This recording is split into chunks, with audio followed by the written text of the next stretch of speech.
sadri wa yassir li amri wahlul 'uqdatam min lisani yafqahu qawli. Rabbi yassir wa la tu'assir ya karim, Rabbi yassir wa la tu'assir ya karim, Rabbi yassir wa la tu'assir ya karim.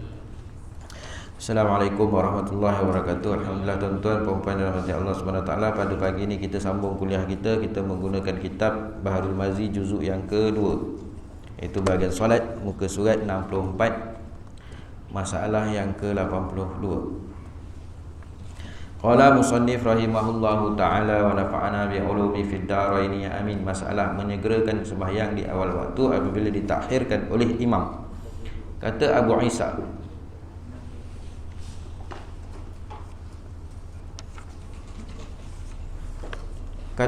Isa, dan sebagai dalam hadis dalam masalah 81, yaitu hadis qala Abi Dzar qala Nabi sallallahu alaihi wasallam, ya Abu Dzar, umara'u yakununa ba'di yumituna as-salata fasalli as-salata liwaqtiha fa in salaita liwaqtiha kanat laka nafilatan wa illa kunta qad ahrazta salataka. Daripada Abi Dzar katanya telah bersabda Nabi SAW, ya Abu Dzar, raja-raja adalah mereka itu, kemudian daripada aku memati mereka itu akan sembahyang. Maka sembahyanglah engkau akan sembahyang itu pada waktunya. Maka jika engkau sembahyang pada waktunya, itu adalah ia bagi engkau sunat. Dan jika tidak, nescaya adalah engkau sungguhnya telah memelihara engkau akan sembahyang engkau. Ya Abu Dzar, bagaimana engkau buat apabila ada raja-raja yang ada mereka itu, kemudian daripada aku memati mereka itu, yakni mentakhir mereka itu akan sembahyang daripada waktunya yang ikhtiar. Maka sahut Abu Dzar, tiada di hamba tahu. Maka apakah Tuhan hamba suruh hamba perbuat? Maka dalam sembahyang engkau akan sembahyang itu bagi awal waktu.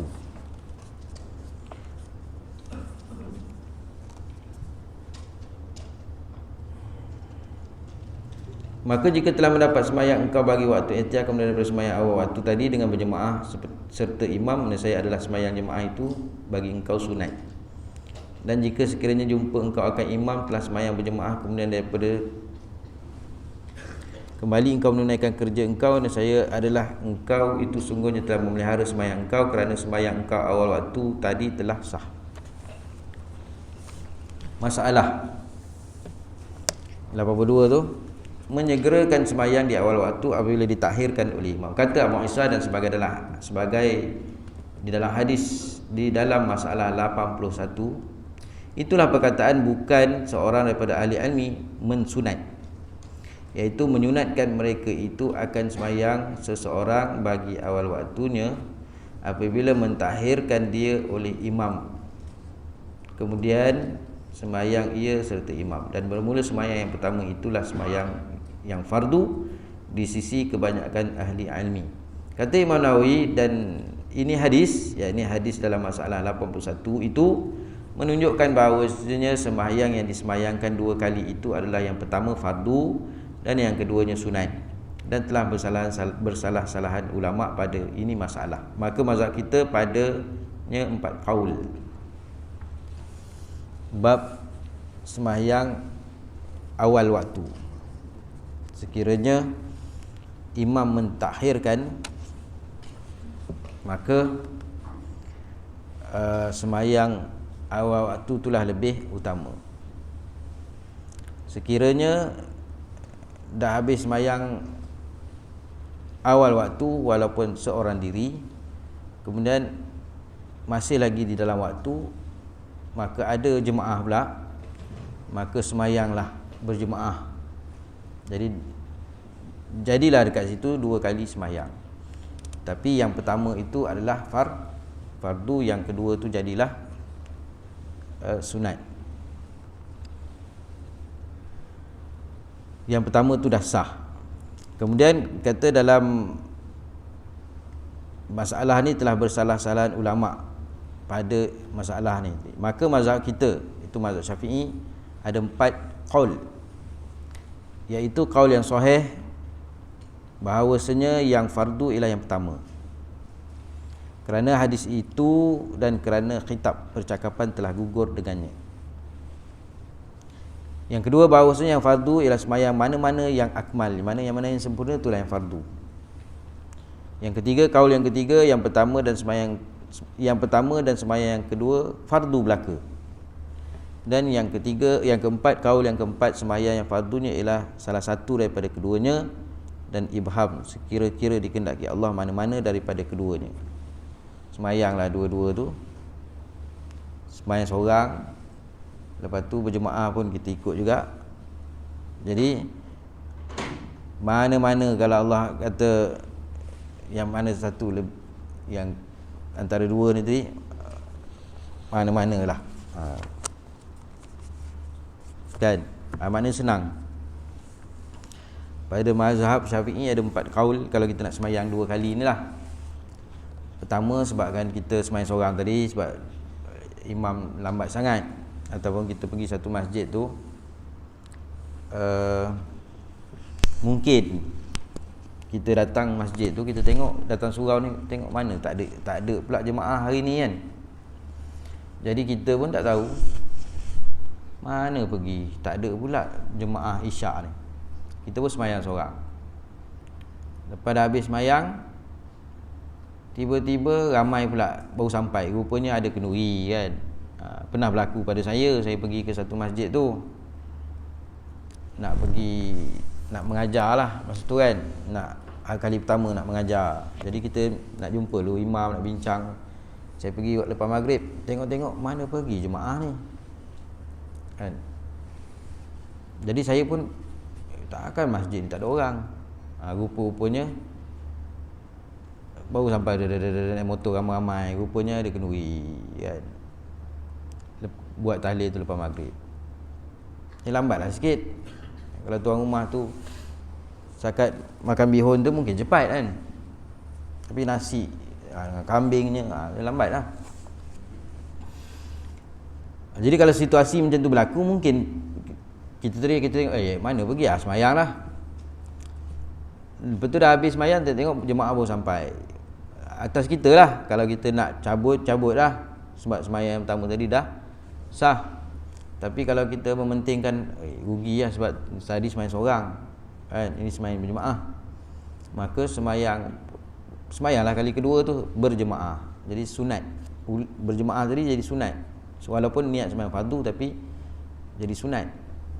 Jadi Imam Syafi'i kata dua kali sembahyang ni, pertama yang sahihnya yang pertama tu dah fardu,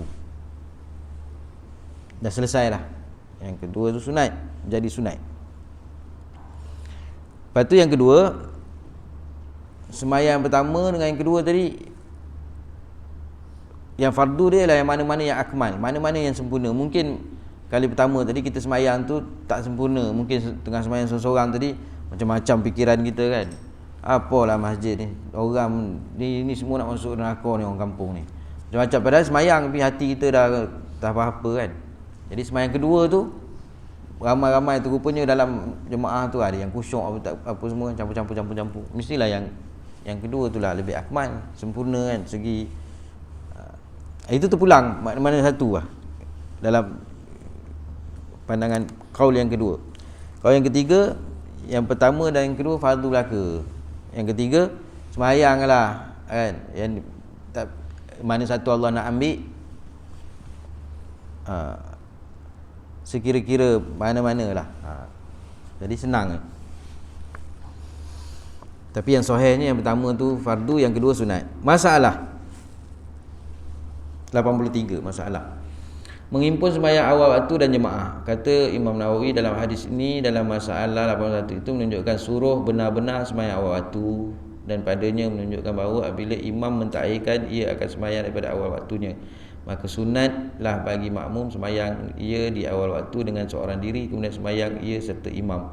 Maka menghimpunkan ia dua fadilat, iaitu awal waktu dan fadilat sembahyang berjemaah. Dua kelebihan. Pertama awal waktu, yang kedua berjemaah. Masalah 84. Masalah meringkaskan jemaah atau awal waktu yang afdal. Kata Imam Nawawi, maka kalau menghendaki seorang meringkaskan atas salah satu daripada jemaah akhir waktu atau sembahyang awal waktu dengan seorang diri kah afdal, maka padanya khilaf. Masalah meringkaskan jemaah atau awal waktu kah yang afdal. Kata Imam Nawawi, maka kalau menghendaki seseorang meringkaskan atas salah satu daripada jemaah akhir waktu atau sembahyang awal waktu dengan seorang diri afdal, maka padanya khilaf yang masyhur bagi ashab kita, dan telah bersalah-salah mereka itu pada yang rajihnya, dan sungguhnya telah diterangkan dalam syarah Muhazzab pada bab tayammum, dan yang mukhtar terpilih ialah sunat menanti jika tiada keji takhirnya. Kalaulah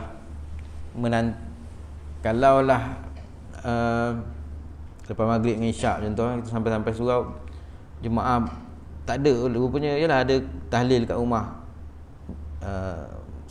jemaah, salah satu daripada jemaah kita ada tahlil. Jadi kita tengok setakat 5 minit menunggu tu, 5 minit 10 minit, tunggulah berjemaah tu kan. Kalau tak keji takhirnya, maknanya kalau lewat sangat, tu yang kata on lah sorang-sorang tu. Tapi kalau kita pun tahu jemaah ni dekat rumah orang ni kejap sampai lah ni, tapi dah masuk dah isyak tu sikit, tunggulah sekejap. Ini garang sangat kan, apa 5 minit lambat kan sembahyang seorang, tu garang sangat. 85, masalah sembahyang muaddah pada subuh, maghrib dan asar.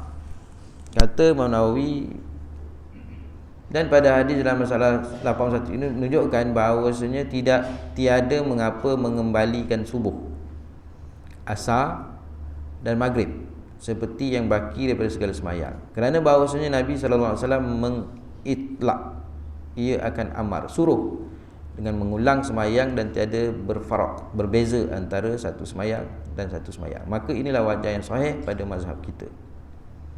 Sembahyang muaddah pada subuh. Muaddah ni apa? Muaddah ni maknanya ulang. Dan bagi kita satu wajah bahawa tiada diulang subuh dan asar, kerana sembahyang yang kedua itu sunat dan tiada ada sunat kemudian daripada keduanya. Dan satu wajah bahawa tiada diulang maghrib supaya tiada jadi gelap, ya, dan ialah dhaif. Dan bagi kita satu wajah bahawa tiada diulang subuh dan asar, kerana sembahyang yang kedua itu sunat dan tiada ada sunat kemudian daripada keduanya. Masalah sembahyang muaddah pada subuh, maghrib dan asar. Kata Nawawi, dan pada hadis dalam masalah 81 itu menunjukkan bahawasanya tidak mengapa diulang subuh, asar dan maghrib sekiranya sembahyang tadi dah seorang, lepas tu berjemaah pula waktu subuh, asar dan maghrib seperti yang baki daripada segala sembahyang. Kerana bahawasanya Nabi SAW mengitlaq, ia akan amar, suruh dengan ulang sembahyang, tiada berbeza antara satu sembahyang dan satu sembahyang. Maka inilah wajah yang sahih pada mazhab kita. Kemudian dia bawa pula pandangan yang lain kan, dia bawa pula pandangan yang lain. Jadi kitab Bahrul Mazi ni dia macam itulah dia kan, dia bawa pandangan yang, walaupun pandangan yang dia kata dan satu wajah bahawa tiada diulang supaya maghrib tu supaya tiada jadi gelap, ya, dan ia adalah dhaif. Walaupun pandangan tu pandangan yang dhaif ataupun pandangan yang lemah, pandangan yang lain, dia bawa juga untuk tujuan apa? Tujuan dia pertama sekali untuk penambahan ilmu pengetahuan kepada kita. Lepas tu kot manalah tahu berlaku pada kita untuk kita beramal tu kan, lopeh lah orang kata seorang-seorang tu nak beramal, sebab ada pandangan. Tapi yang kita pakai ialah pandangan yang sahih. Walaupun kita pegang pada pandangan yang sahih, tetapi ada masa tu kadang-kadang untuk kita ni kan, lopeh lah orang kata, ya, ada pandangan walaupun untuk kita beramal seorang-seorang, lopeh lah orang kata. Jadi kitab Bahrul Mazi tu macam tu. Bab ke-16, bab majaa fi naumi anis solah, bab yang telah datang ia pada menyatakan tidur daripada sembahyang. An Abi Qatadah qala zakaru lin Nabi sallallahu alaihi wasallam naumahum anis salati faqala innahu laisa fi naumi tafritu innamal tafritu fil yaqazah fa iza nasiya ahadukum salatan au nama anha falyusalliha iza zakaraha. Hasan sahih. Daripada Abi Qatadah katanya menyebut mereka itu bagi Nabi sallallahu alaihi wasallam akan tidurnya daripada sembahyang, maka sabdanya bahawasanya tiada pada tidur itu terjadi melampau-lampau, hanya saja yang terjadi melampau-lampau itu pada jaga. Maka bila lupa seorang kamu akan sembahyang atau tidur ia daripadanya, maka hendaklah sembahyang akan dia daripada ingat ia akan dia. Hasan sahih. Ketahuilah kiranya saudaraku, kalau tidur ni tak adalah terjadi melampau-lampau. Maknanya kalau tengah tidur tu dia tak berdosa lah, orang kata tertidur kan. Jadi bila terjaga tu sembahyang. Ketahuilah kiranya saudaraku seorang yang tidur sampai luput waktu apa-apa hukum. Apakah hukumnya? Maka misalnya itu seorang telah selesai daripada sembahyang isyak, kemudian tidur ia tiba-tiba terjaga matahari sudah terbit dan sudah luput waktu subuhnya di dalam tidur, maka hukumnya hendaklah qada sembahyangnya dengan dalil hadis yang dikeluarkan oleh Tirmizi, demikian bunyinya. An Abi Qatadah qala zakaru lin Nabi sallallahu alaihi wasallam naumahum anis salah, diriwayatkan daripada Abi Qatadah radhiyallahu anhu katanya, kemudian daripada jaga kami daripada tidur dengan kawan-kawan kami dan Rasulullah sallallahu alaihi wasallam dalam satu musafir. Diriwayatkan daripada Abi Qatadah radhiyallahu anhu katanya, kemudian daripada jaga kami, terjaga daripada tidur dengan sahabat-sahabat yang lain dan Rasulullah sallallahu alaihi wasallam, ada Nabi sallallahu alaihi wasallam dalam satu musafir. Tiba-tiba telah terbit matahari dan luput sembahyang subuh kami, menyebutlah mereka itu, yakni bertanya kawan-kawanku itu akan Nabi sallallahu alaihi wasallam akan tidurnya daripada luput sembahyang fardu subuh. Faqala innahu laisa fi naumi tafritu innamat tafritu fi yaqazah. Maka sabda Nabi sallallahu alaihi wasallam menjawab soalan mereka itu bahawasanya tiada pada tidur itu terjadi melampau-lampau namanya, hanya yang terjadi nama melampau-lampau itu pada jaga. Yakni orang jagalah yang bernama melampau-lampau, meringan-ringan dan menguncil-incil sembahyang, menguncil-incil sembahyang. Terkucil lah ni, sampai terkucil sembahyang kan. Pada waktu masa ternanti-nanti sekejap lagi, sebentar lagi, hingga luput waktu sembahyang. Terjaga, kejap lah, lalu terluput sembahyang. Ini melampau. Adapun kita luput waktu subuh kita bukannya daripada melampau-lampau ringan daripada kita, hanya oleh tidur kita yang terjadi, yang menjadi luput waktu, bukan dengan sengaja, dengan sebab ternanti-nanti atau menangguh-nangguhkan seperti orang yang bertangguh menunaikannya. Jadi keletihan tertidur kan, jadi bukanlah termasuk di kalangan orang yang meringan-ringan melampau-lampau lah. Jadi tak berdosa lah. Fa iza nasiya ahadukum salatan aw nama anha falyusalliha iza zakaraha. Maka bila terlupa seorang daripada kamu akan satu sembahyang atau tidur ia daripadanya, maka hendaklah qada ia akan sembahyangnya apabila ingat ia akan dia. Kata Abu Isa, dan pada bab ini ada riwayat daripada Ibnu Mas'ud, Abi Maryam, Imran bin Husain, Jubair bin Mut'aim, Juhaifah, Abi Sa'id, Amru bin Umayyah Ad-Damri dan Zu Mukhbir. Kata Abu Isa lagi hadis Qatadah hasan lagi sahih, dan telah dikeluarkan Bukhari dan Muslim dan sahih keduanya, tetapi Muslim lebih panjang dan lebih terang kisah hadis ini. Masalah qada sembahyang luput pada waktunya. Jadi kalau berdasarkan hadis ni, bermakna sahabat bermusafir, para sahabat bermusafir bersama dengan Nabi sallallahu alaihi wasallam. Jadi berlaku peristiwa yang mana terluput sembahyang subuh tu kerana apa? Kerana tertidur. Jadi sahabat-sahabat pun dah siang kan. Lalu dalam tu ada Nabi, lalu sahabat bertanya kepada Nabi. Nabi kata tidaklah, tidur tu dikatakan melampau-lampau. Dia kalau yang terjaga tu yang terjaga itulah termasuk di kalangan yang kata meringan-ringankan sembahyang, sebab tunggulah dulu kan, kita selesaikan mesyuarat ni dulu, sudah-sudahnya punyalah panjang mesyuarat tu sampai dah maghrib tak selesai lagi. Tu melampau. Tapi tertidur kan, keletihan. Balik kerja lepas main asar tu duduk atas kursi. Orang rumah tak ada lah tu, balik kampung. Sudah tengok, uish, dah isyak. Jadi kita mestilah kita rasa, ya Allah, berdosa. Sebenarnya kita tidur masa tu kan. Jadi tak, maknanya terangkatlah kalam tu, tak tertulis lah kita ni berdosa sebab tengah tidur. Jadi orang yang tengah tidur, kanak-kanak yang belum sampai balik, jadi orang yang gila kan. Jadi yang ni apa dia buat tu tak tertulis. Kanak-kanak kalau dia pecahkan pasu rumah orang tu, dia tak berdosa, tapi mak ayah dia lah kena ganti.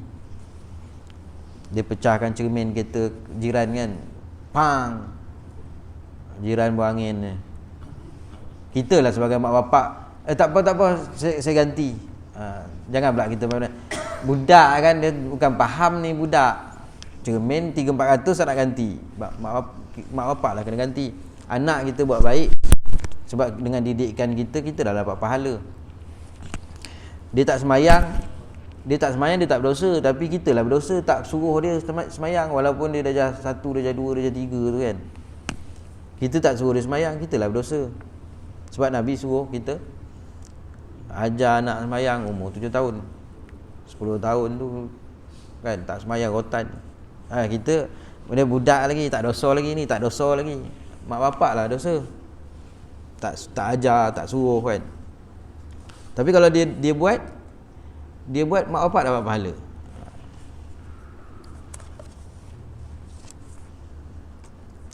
Sebab tu kena ni kan, kena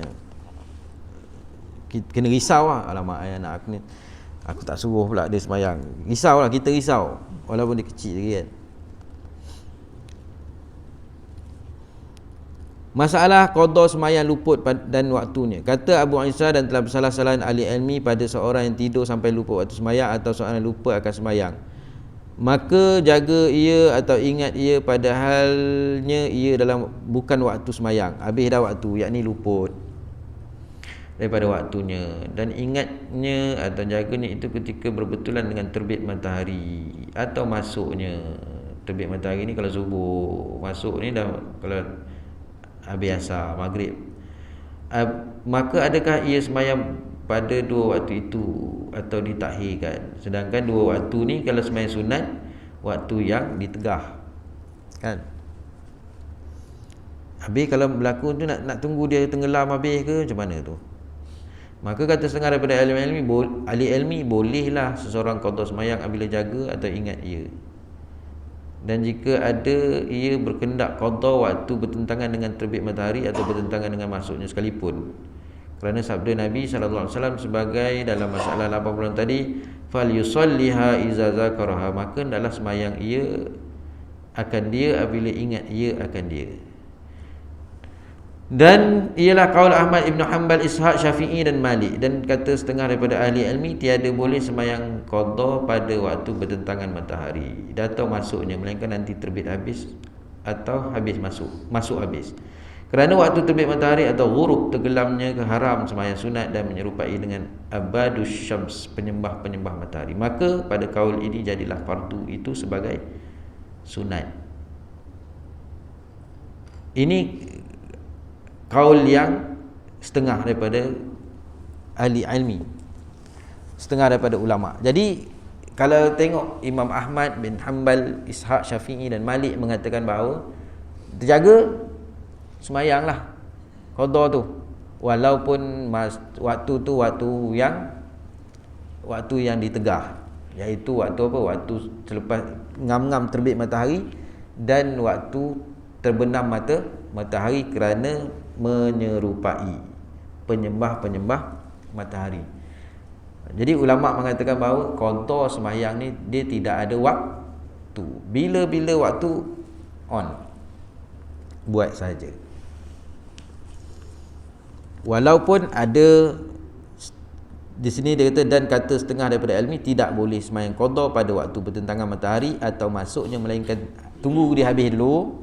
Tetapi atas sudah sebut dah, terang-terang dah sebut bahawa qaul Imam Syafi'i, Imam Malik, Imam Ahmad, Ishaq, kan, maknanya sebab berdasarkan hadis, maka dalam sembahyang ia akan dia apabila ingat. Nabi kata ingat sembahyang, kan, bila terjaga je, dah sembahyang. Jadi tak tunggu kata waktu, kena tunggu dalam pukul 8 lebih lah, tak tahu tunggulah, kan. Dia sembahyang sunat, sembahyang yang boleh di dalam waktu-waktu tegahan ni, ataupun sembahyang sunat yang boleh di dalam waktu-waktu yang karahiyah ni, iaitu lepas sembahyang subuh dengan lepas sembahyang asar ni, waktu tegahan, iaitu sembahyang yang bersebab, ada sebab. Sebab tu datang dulu. Sebab tu datang dulu. Contohnya sembahyang sunat wuduk. Sebab tu ada. Sebab ambil sembahyang. Nikah, orang angkat nikah. Lepas sembahyang asar dia angkat nikah. Jadi sebab tu datang dulu. Sebab lepas angkat nikah, sembahyang. Dia yang tak boleh ni, sebab tu datang kemudian. Contohnya sembahyang sunat hajat. Dia nak minta hajat tu, kan, hajat ni belum akan datang dia, sebab dia minta tu, hajat tu akan datang. Jadi sembahyang sunat lepas asar tak boleh, lepas subuh tak boleh. Sembahyang sunat mutlak, semata-mata nak sembahyang sunat. Sembahyang sunat tahiyatul masjid, dia sebab. Jadi sembahyang yang sebab datang dulu, boleh. Bukanlah tak boleh semua, kan. Sembahyang jenazah, kan lurus sangat, kan. Jangan, kadang-kadang imam pun, sebab tu belajar biar, kalau tak faham tanya, kan. Belajar tu biar habis, orang kata. Kalau imam belajar separuh, kan, contoh, kan, separuh. Kita maghrib ni, jenazah ni mana ni waris, sekejap, kita tunggu lepas maghrib lah, ya. Sebab ni bahasa ni tak boleh. Lepas tu yang waris pun sama, tak faham, kan. Macam tu tak apalah, saya tanya orang, kan, beritahu adik-beradik saya, imam cakap tak boleh tunggu lepas maghrib, sebab ni lepas asar tak boleh. Betul tu, saya pun terfikir kat tadi, kan.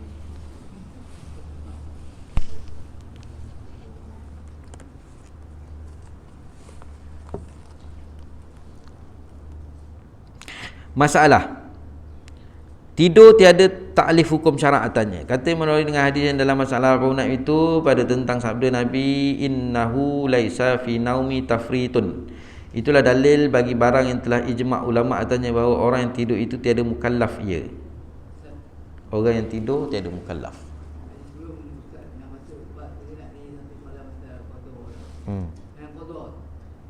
Qada.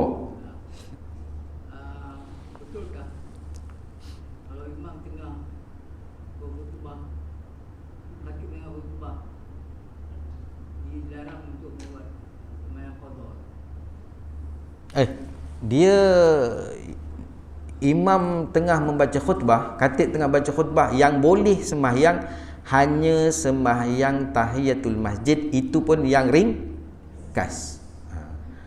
Maknanya kalau kita masuk masjid, khatib tengah sembahyang sunat, tengah khutbah, yang boleh hanya sembahyang sunat tahiyatul masjid. Jadi kita masuk tu jangan sembahyang sunat yang lain, walaupun sembahyang sunat qabliyah Jumaat, sebelum Jumaat tu, hanya boleh sembahyang sunat tahiyatul masjid. Itu pun ringkas, maknanya auzubillah pun tinggalkan, baca bismillah, baca yang sunat je, sebab kita nak fokus kepada khutbah. Qada, ialah jawapan saya, kecuali sembahyang sunat tahiyatul masjid. Itu pun berdasarkan sebab apa? Walaupun khatib tengah baca khutbah, sebab Nabi tegur sahabat, kan? Qadha tu janganlah, tapi kadang-kadang ada orang niat sembahyang qabliyah. Qabliyah pun tak boleh. Dia hanya boleh sembahyang sunat tahiyatul masjid. Kalau nak qabliyah sebelum. Tapi kalau dah khutbah tu, ringkaskan pun, ringkas je. Semalam.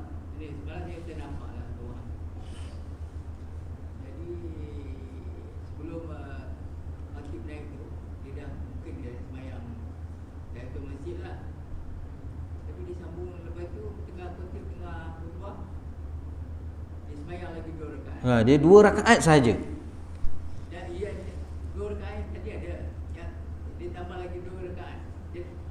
Jadi maksudnya 2 rakaat yang kemudian tu apa? Tak tahulah. Dia maknanya masa khatib baca khutbah tu yang boleh hanya 2 rakaat dan ringkas. Bermakna tahiyatul masjid 2 rakaat tu tahiyatul masjid, lepas tu ringkas je. Jangan pula lepas sembahyang kan bangun lagi sembahyang 2 rakaat, entah apa sembahyang tak tahu, ataupun kadang-kadang dia sembahyang pertama dia sembahyang tahiyatul masjid, lepas tu sembahyang qabliyah kan. Itu tak boleh lah, tak boleh kan. Yang dibenarkan tu je lah, satu je, 2 rakaat yang ringkas. Jadi sebab apa? Sebab hari Jumaat fokus kita nak dengar khutbah. Sebab tu ulama mengatakan bahawa kalau tengah azan yang kedua tu, jadi ini pun kadang-kadang orang tunggu berdiri kan. Kalau azan yang pertama tu bolehlah kita tunggu, kita nak jawab, nak hormat azan tu, kita nak jawab azan, lepas tu apa semua kan. Tapi oleh kerana azan yang kedua tu imam dah, khatib dah nak naik baca khutbah, jadi kita tak payah tunggu. Allahu Akbar ringkas, lepas tu kita habis tu silat-silat, habis azan kita pun habis sembahyang, kita sempat mendengar khutbah daripada mula, fokus kat itu kan. Jadi bila kata kita nampak ada orang buat 2 rakaat tu, mungkin dia buat tu pun dia pun tak tahu. Saya tak perasan orang sembahyang tu. Malam Ustaz sembahyang main Jumaat tu kan. Di 6 malam.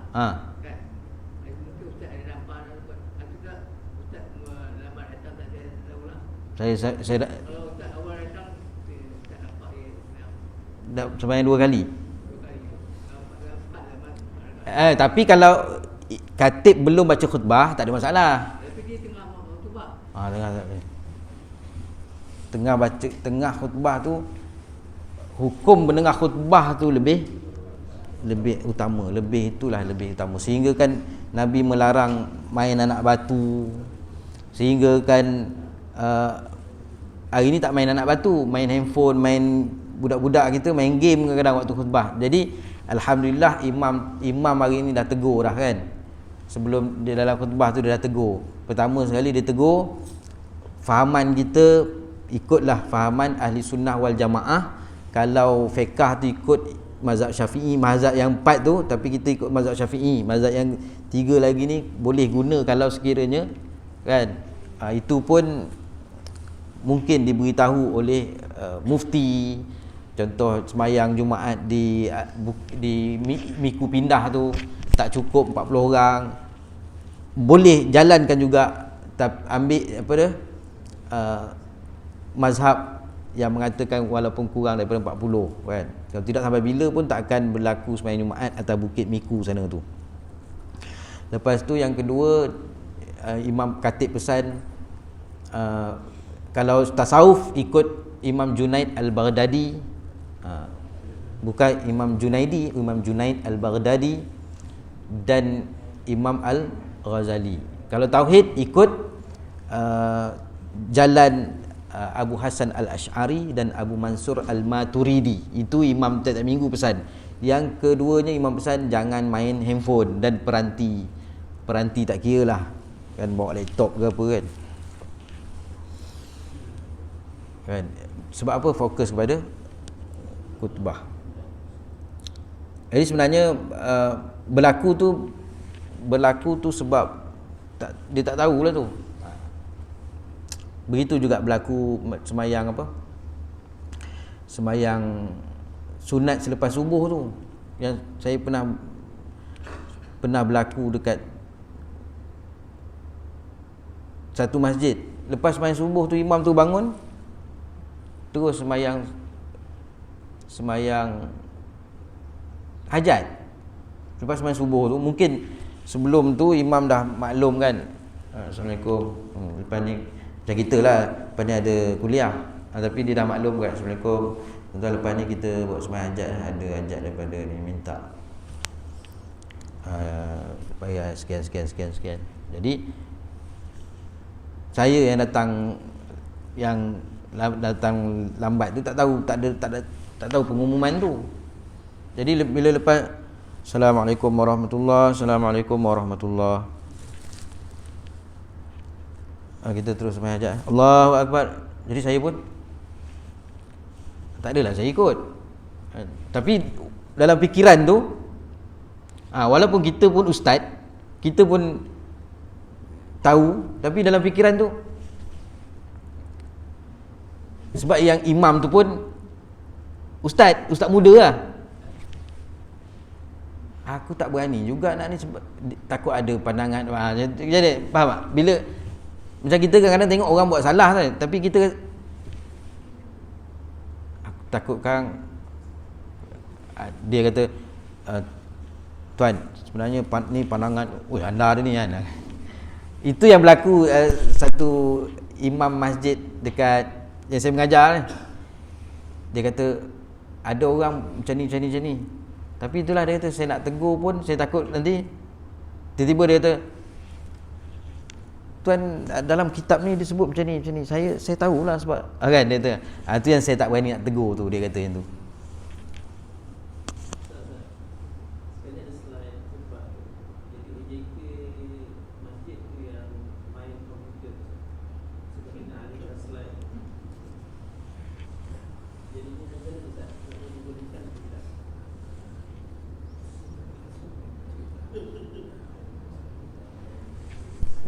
Dia yang tukang alih kan. Wallahu a'lam.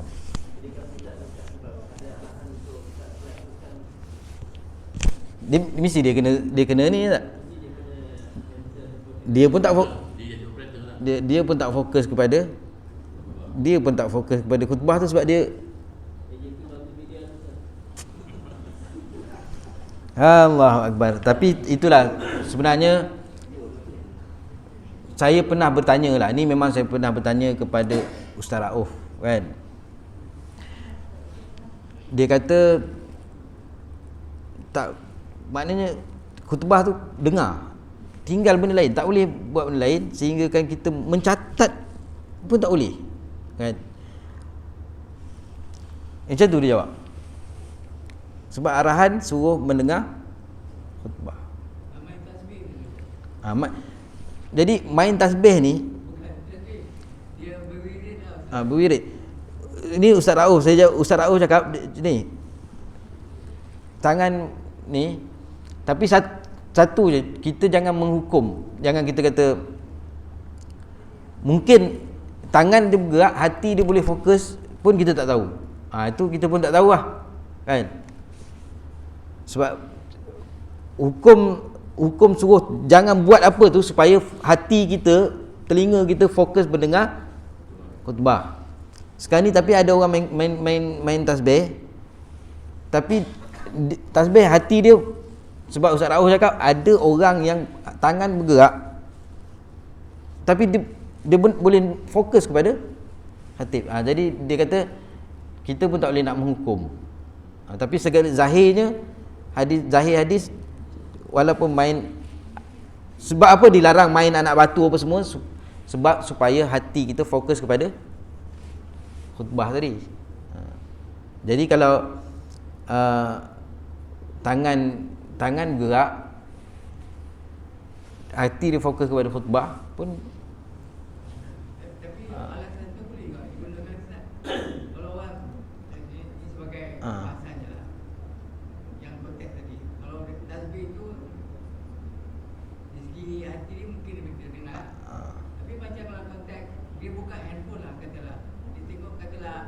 teks khutbah. Ada ayat-ayat Quran dia tengah macam ayat apalah, baca Quran apa ni, baca ayat Quran Ataupun teks khutbah, dia baca teks khutbah kan. Tapi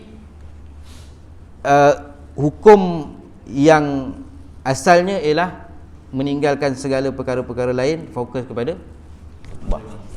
Itulah dia punya jalan selamat lah. itu jalan selamat lah. Masa meninggalkan perkara-perkara lain tu pun boleh diertikan meninggal tu dalam bentuk boleh melalaikan. Melalaikan. Kan? Jadi kalau buat perkara lain tidak melalaikan, itu tak termasuk dalam konteks yang melalaikan. Yalah, itu yang yang kata Berzikir kan Ustaz? Berzikir orang dengar khutbah. tapi berzikir pun hanya hati je. Ya, hanya hati. Tapi tangan tu kadang-kadang dah jadi tabiat. Dia bergerak kan. Tapi sebenarnya kita dengar tapi bergerak.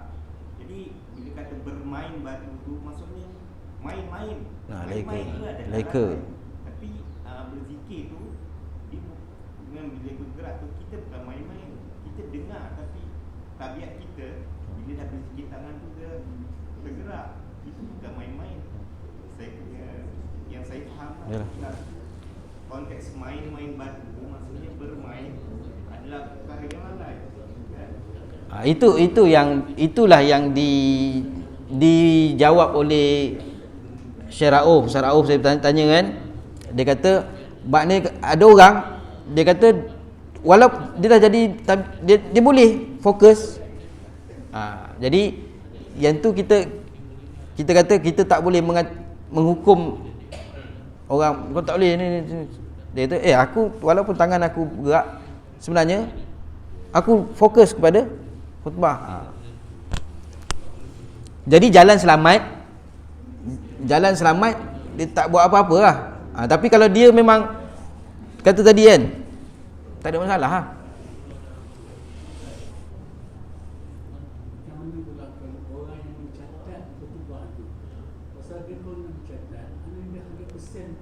Fokus. Itu yang jawapan saya macam tu lah. Yang Ustaz Rauf jawab macam tu. Dia contoh yang dia beri contoh apa tu? Zikir. Tapi kalau mencatat hilang fokus contoh kan. Kalau mencatat selalu kalau mencatat berfokus Ustaz.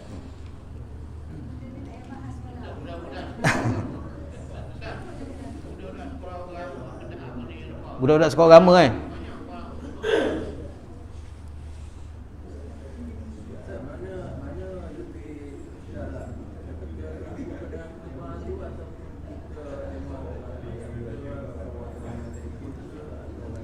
Mestilah mana lebih afdal, kita khatib tengah baca khutbah, lebih afdal kita jangan pedulilah tengok orang lain tu. Fokus lebih afdal ialah kita fokus kepada mendengar khutbah. Itu dia punya tu lah. Fokus mendengar khutbah. Tetapi kalau tadilah kata dia fokus mendengar khutbah, tangan bergerak, yang dilarang tu sekiranya membuat perkara-perkara yang sia-sia. Tapi kita berpegang kepada yang asal, maknanya mendengar khutbah tu lebih itu yang disuruh kan?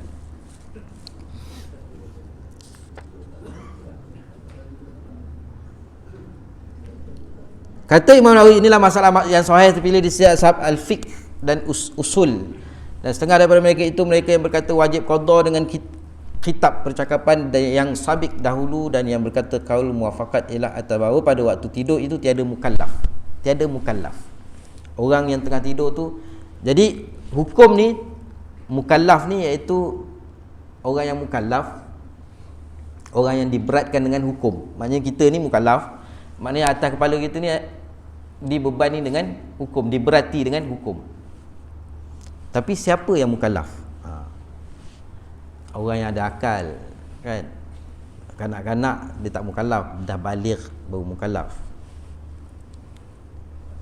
Orang tengah tidur tu dia kira tak mukallaf. Jadi baru ni dalam video saya tengok ada ustaz tu lah, dia membahaskan tentang orang kafir. Orang kafir jangan kita hukum dia semua masuk neraka, dia kata. Alamak, ustaz ni cakap. Dia bab-bab yang secara umum kita nak cakap tu, makna yang kita faham, innal ladzina kafaru min ahlil kitabi wal musyrikina fi nari jahannam khalidina fiha ulaika hum syarrul bariyah. Orang kafir ni dan ahli kitab, mereka ni dalam neraka kan, kekal dalam neraka. Jadi ustaz tu kata jangan kita kata kafir ni semua dalam neraka. Jadi benda tu dah sebenarnya dah tersimpul lah. Orang kafir dalam neraka, dia nak syurga apa? Sebab dia sembah bukan Tuhan yang menciptakan syurga tu. Dia sembah Tuhan yang sesat. Tapi tu nak minta syurga, mana boleh. Bila dia kata tu, dia kata ada orang kafir yang dia tak sampai, seru dakwah tu tak sampai kat dia. Tapi kalau kata orang kafir kat dunia ni boleh kata sampai seru, melainkan orang tu dia tidak mukallaf. Dia tak sampai seru ni mana mungkin dia, kita pun tak tahu dia kafir tak kafir, kita pun tak nak jumpa dia, kan? Yang ini yang dimaafkan. Dia duduk seorang-seorang atas gunung mana seorang-seorang dengan keluarga dia je kan, Eskimo ke mana, dia pun tak tahu dalam dunia ni ada agama, tak pernah orang beritahu, kan? Maka dia ni bolehlah dikatakan tidak mukallaf sebab tidak sampai seru dakwah. Tapi kalau orang asli atas bukit tu pula tak sampai seru pula, dia pun tahu. Di sekolah, kalau di sekolah pun semua kawan-kawan orang Melayu, kan?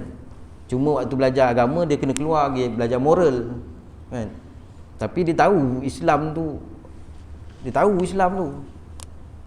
boleh kafir yang kafir yang tak dimaafkan lah. Tapi yang dimaafkan yang tak mukallaf. Jadi kalau kita kata kafir, kalau kafir memang kekal dalam api neraka. Yang dimaafkan tu yang dua kata yang tak mukallaf. Jadi ustaz tu dia kata jangan kata semua kafir tu ni. Kalau dah kafir memang kafir lah, kan? Tak tahu lah. Dan ada pun apabila membinasa oleh orang yang tidur itu dengan tangan atau lain daripada segala anggota akan suatu dalam tidurnya, maka wajib ganti dengan ittifaq, kata sepakat ulama. Dan padahal tiada demikian itu tak boleh bagi orang tidur itu, maka sebab wajib gantinya kerana bahawa bayar segala dibinasakan itu tiada disyaratkan bagi taklif dengan ijma'. Bahkan jika membinasa oleh budak-budak atau orang gila atau orang lupa atau lain daripada mereka tiada taklif atas sesuatu, wajib atau ganti, wajib juga gantinya. Memanglah dia tak berdosa. Orang tengah tidur, dia mengigau, dia bawa pisau, dia tikam, kan? Mati orang tu. Jadi dia ni adakah termasuk dalam hukum hudud yang kena balas balik apa semua? Kalau dia tengah ni tiba-tiba dia tidur rumah orang, dia pergi rumah jiran dia ambil pasu, dia pecah. Saya tidur. Hukum tu memang tak taklif atas dia, tapi dia wajib ganti. Begitu juga dengan kanak-kanak dia kata. Bahkan jika membinasakan oleh kanak-kanak atau orang gila atau orang lupa atau lain daripada mereka tiada taklif atasnya, dia tak berdosa, wajib juga ganti dengan ittifaq. Dan dalil Al-Quran, Allah SWT berfirman, wa man qatala mu'minan khata'an fatahriru raqabatin mu'minatin wadiyatum musallamatun ila ahli. Dan barang siapa membunuh seorang mukmin dengan bersalah, maka memerdekakan ia akan seorang abdi mukmin dan diat yang diserahkan kepada ahlinya. Siapa bunuh orang mukmin dengan bersalah, maka merdekakan akan seorang abdi mukmin dan diat diserahkan kepada ahlinya. Lihatlah, bukanlah diletakkan oleh Allah SWT atas bunuh tersalah itu diat. Kalau bunuh, kan, bunuh balas, tapi kalau tak sengaja mungkin dia jadi diat, kenalah denda ke apa. Itu ahli keluarga dia kata tak apalah, maafkan, contoh kan. Dan kafarah, serta keadaan yang membunuh tiada berdosa dengan ijma', dia tak berdosa.